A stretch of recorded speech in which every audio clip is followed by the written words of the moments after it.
I'm Coyote Peterson. Tonight we're in the Sonoran Desert and I'm looking for something big and hairy. That's right, spider lovers, I'm talking tarantulas.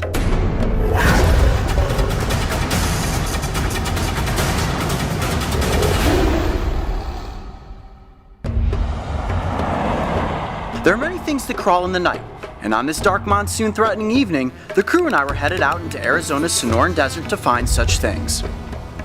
Our mission was to search out a dry, walkable wash, which is an area that water flows through the desert during a monsoon.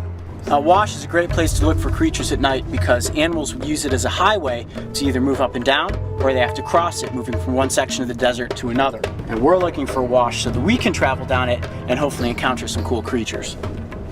One of the most likely candidates has been causing nightmares for centuries, and if we located a giant arachnid, the goal would be to get the cameras up close, and myself even closer.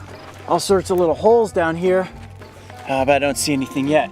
So the reason that I'm shining my light down the length of the wash is that spiders' eyes reflect light in the dark, and this will actually give them away and give me the advantage to get close to one and hopefully get my hands on it. All right, let's keep going and see if we can find one.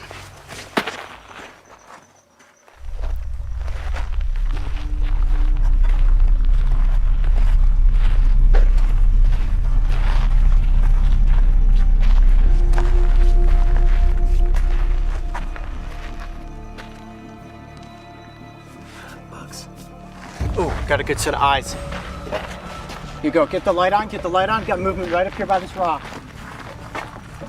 Look at that. Finally. All night I thought all we were gonna find is anthill mounds. And there you have it. One big spider. Wow. Okay, just kind of approach slow. That is a tarantula. Wow, we have been out here searching for what? A solid 2 hours now. Seen nothing but ants and moths flying around by our lights. And just when I thought we weren't gonna come across anything, you have it right here. And this is a desert blonde tarantula. It's a male, and the way I can tell is that the males have dark brownish black legs, females have light tan legs, and this is about as big as they get. Males grow a little bit larger than the females. Now, I wanna stay as calm as possible in this situation. If I stay calm, the animal will stay calm.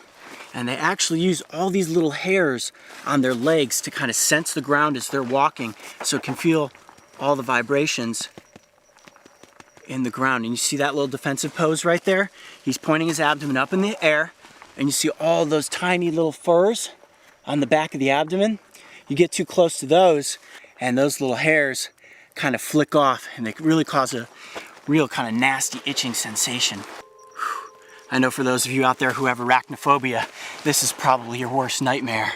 Wow, that is a big spider right there. Look at that.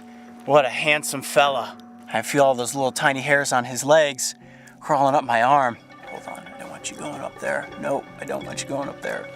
Now he is up and on my back. Is he on my back? He's on your backpack. This is one of the most common species here in the Sonoran Desert. Thankfully, they don't eat coyotes. And where is he? Is he off? There he is. He's going around. He's going around cool. the corner. All right, there we go. All right. I feel a little bit better now. These spiders are out this time of night. They're mostly nocturnal, trying to avoid the heat of the day by staying in burrows. And what they're looking for is insects. And a spider of this size could even take down small lizards or small rodents, believe it or not. Wow. Absolutely beautiful. All right, I'm gonna put him down and gently pick him up so I can show you the underside and see if we can take a look at his fangs. But I want to get him off of my arm for this. Come down here, buddy. There we go. Now this is in no way causing any injury to the spider. It just will allow me to kind of get him up so you guys can see those fangs. I'll tell you what, if you're a moth or any of the other little bugs that run out here in this wash, you meet up with that set of fangs, it's gonna be the last meeting you ever have. I definitely don't want to be bitten by this spider. It is venomous, and it's not a venom that's really going to cause you any more discomfort than a bee sting, but still I want to be as careful as possible. Arachnophobia is one of the most common fears that people suffer from. Obviously, I'm not afraid of spiders, but I won't lie, holding a tarantula of this size definitely gets my heart racing. Have you guys ever seen a spider this big? Have you ever held a spider this big? Tell me about it in the comment section below. I'm Coyote Peterson. Be brave, stay wild. We'll see you on the next adventure. All right, I'll put this big guy back into the wash so we can go feast on some beetles. See you later, Fuzzy Butt.